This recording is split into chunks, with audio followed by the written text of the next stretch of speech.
Hi friends, ഇന്നത്തെ വീഡിയോയിലേക്ക് എല്ലാവർക്കും സ്വാഗതം. ഞാൻ ഷിബിത സജീവ്. സദ്യയിലേക്ക് ഉണ്ടാക്കുന്ന നല്ല ഡ്രൈ ആയിട്ടുള്ള അവിയലിൻ്റെ റെസിപ്പി ആയിട്ടാണ് ഞാൻ ഇന്ന് വന്നിട്ടുള്ളത്. വളരെ ഈസി ആയിട്ട് തന്നെ നമുക്കിത് ഉണ്ടാക്കിയെടുക്കാം. വീഡിയോയിലേക്ക് പോകുന്നതിന് മുന്നേ ഈ ചാനൽ ആദ്യമായിട്ട് കാണുന്നവരുണ്ടെങ്കിൽ താഴെയുള്ള സബ്സ്ക്രൈബ് ബട്ടൺ പ്രസ് ചെയ്യാൻ മറക്കരുത്. കൂടെ തൊട്ടപ്പുറത്തുള്ള ബെല്ലൈക്കണിലെ ഓൾ എന്നും കൂടി ക്ലിക്ക് ചെയ്തെങ്കിലുള്ളൂ ഞാനിടുന്ന വീഡിയോസൊക്കെ നിങ്ങൾക്ക് നോട്ടിഫിക്കേഷനായിട്ട് കിട്ടുള്ളൂ. ഇനി നമുക്ക് വീഡിയോയിലേക്ക് പോവാം. ആദ്യം തന്നെ പച്ചക്കറികളെല്ലാം കനം കുറഞ്ഞ നീളത്തിൽ കട്ട് ചെയ്തതിന് ശേഷം അവിയൽ ഉണ്ടാക്കാനായിട്ടുള്ള പാത്രത്തിലേക്ക് ഇട്ട് കൊടുക്കാം. പച്ചക്കറികളെല്ലാം നല്ലപോലെ കഴുകി വൃത്തിയാക്കിയതിന് ശേഷം വെള്ളം ഒട്ടും ഇല്ലാതെ വേണം എടുക്കാനായിട്ട്. ഞാനിവിടെ എടുത്തിട്ടുള്ള പച്ചക്കറികൾ മുരിങ്ങക്കായ, ക്യാരറ്റ്, ചേന, കുമ്പളങ്ങ, പയറ്, പച്ചക്കായ, കയ്പ്പയ്ക്ക ഇവയൊക്കെയാണ്. കയ്പ്പയ്ക്ക് ഇതിലേക്ക് എടുക്കുന്ന സമയത്ത് ഒരു ചെറിയ കഷ്ണം എടുത്താൽ മതിയാവും. ഇല്ലെങ്കിൽ അവിയൽ കൂടുതൽ കയ്പ്പ് ടേസ്റ്റ് തോന്നിക്കാൻ ചാൻസ് ഉണ്ട്. നല്ല വണ്ണുള്ള മുരിങ്ങക്കായ ഉണ്ടെങ്കിൽ നമുക്ക് ഇതുപോലെ ഒന്ന് പകുതിയായി കട്ട് ചെയ്ത് എടുത്താൽ മതി. ഇനി ഇതിലേക്ക് നമുക്ക് തൈര് ഒഴിച്ചു കൊടുക്കണം. തൈര് ഞാനിവിടെ മിക്സിയിലിട്ട് ജസ്റ്റ് ഒന്ന് അടിച്ചെടുത്തിട്ടുണ്ട്. അവിയലിലേക്ക് തൈര് എടുക്കുന്ന സമയത്ത് അധികം പുളിയില്ലാത്തത് വേണം എടുക്കാനായിട്ട്. അവിയലിൽ പുളി കൂടിയിട്ടുണ്ടെങ്കിൽ ടേസ്റ്റ് കിട്ടില്ല. അതുകൊണ്ട് നമുക്ക് പുളിക്ക് അനുസരിച്ച് മാത്രം തൈര് ഒഴിച്ചു കൊടുത്താൽ മതിയാവും. തൈര് ഒഴിച്ചു കൊടുത്തതിന് ശേഷം നമുക്കിതിലേക്ക് ഒരു 1/4 ടീസ്പൂൺ മഞ്ഞൾപ്പൊടി ചേർത്ത് കൊടുക്കാം. മഞ്ഞൾപ്പൊടി ചേർത്തതിന് ശേഷം ഞാൻ ഇതിലേക്ക് 1 ടീസ്പൂൺ മുളക് പൊടിയും ചേർത്ത് കൊടുക്കുകയാണ്.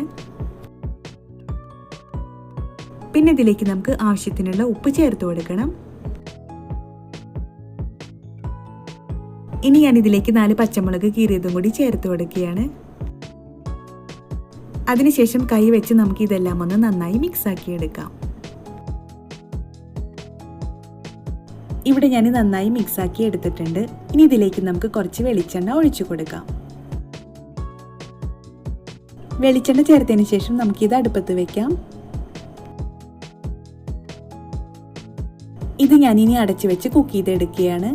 പച്ചക്കറികളെല്ലാം വെന്ത് വരുന്ന സമയം കൊണ്ട് നമുക്കിതിലേക്കുള്ള തേങ്ങ ഒന്ന് അരച്ചെടുക്കണം. അതിനായിട്ട് ഞാനൊരു വലിയ തേങ്ങ ചിരവി എടുത്തതിന് ശേഷം ഒരു മിക്സിയുടെ ജാറിലേക്ക് ഇട്ട് കൊടുക്കുകയാണ്. തേങ്ങയുടെ കൂടെ 4 പച്ചമുളക് ഇട്ട് കൊടുക്കാം. പിന്നെ ഇതിലേക്ക് നമുക്ക് 2 തണ്ട് കറിവേപ്പിലയും ഇട്ട് കൊടുക്കാം. ഇനി ഇതെല്ലാം ഒന്ന് ചതച്ചെടുക്കണം. തേങ്ങ ഇവിടെ കൂടുതലായിട്ട് ചതച്ചെടുക്കേണ്ട ആവശ്യമില്ല. മിക്സിയുടെ ജാറിലിട്ട് ജസ്റ്റ് ഒന്ന് ഒതുക്കി എടുത്താൽ മതിയാവും. ഇനി നമുക്ക് ഇതൊന്ന് തുറന്നു നോക്കി ഇളക്കി കൊടുക്കാം.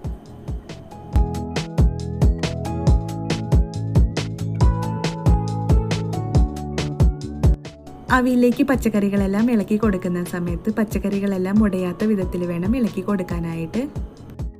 ഇവിടെ ഇപ്പോൾ പച്ചക്കറികളിലെ വെള്ളമെല്ലാം പാനിലേക്ക് ഇറങ്ങി വന്നിട്ടുണ്ട്. കൂടെ തൈരും ഉള്ളതുകൊണ്ട് തന്നെ ഈ ഒരു വെള്ളം മതി പച്ചക്കറികളെല്ലാം വേവിച്ചെടുക്കാനായിട്ട്.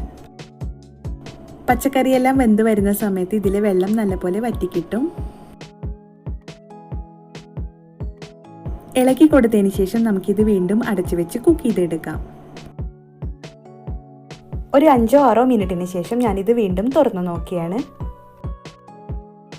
ഇവിടെ ഇപ്പോൾ പച്ചക്കറികളെല്ലാം ഒരു 1/4 ഭാഗം മാത്രമേ കുക്കായി വന്നിട്ടുള്ളൂ. ഇനി നമുക്കിത് തുറന്നു വെച്ച് കുക്ക് ചെയ്തെടുത്താൽ മതിയാവും. ആ സമയം കൊണ്ട് ഇതിലെ വെള്ളമെല്ലാം വറ്റി നല്ല ഡ്രൈ ആയി കിട്ടും.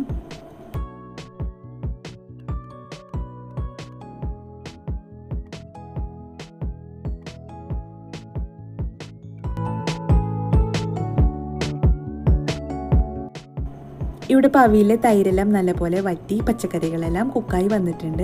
ഇനി ഇതിലേക്ക് നമുക്ക് ചതച്ച് വെച്ച് തേങ്ങ ചേർത്ത് കൊടുക്കാം.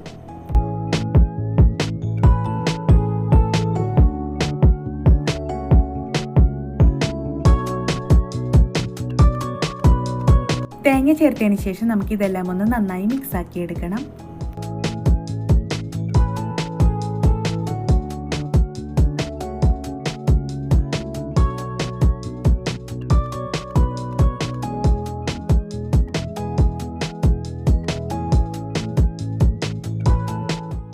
മിക്സ് ആക്കി എടുത്തതിന് ശേഷം തേങ്ങ നല്ലപോലെ ഒന്ന് ചൂടായി വന്നാൽ നമുക്ക് തീ ഓഫ് ചെയ്യാം.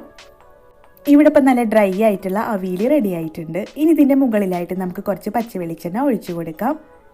പിന്നെ ഇതിലേക്ക് നമുക്ക് കുറച്ച് കറിവേപ്പിലയും ഇട്ട് കൊടുക്കാം. ഇനി അവിയൽ ഉണ്ടാക്കുന്ന സമയത്ത് ഇതുപോലെ ഒന്ന് ഉണ്ടാക്കി നോക്കണം. എന്നിട്ട് അഭിപ്രായം അറിയിക്കാൻ മറക്കരുത്. ഒപ്പം ഷെയർ ചെയ്യാനും മറക്കരുത്. അടുത്ത നല്ലൊരു റെസിപ്പി ആയിട്ട് വരുന്നവരെ ഇന്നിവിടെ പറഞ്ഞു പോകുന്നത് ഷിപിത സജീവ്. താങ്ക്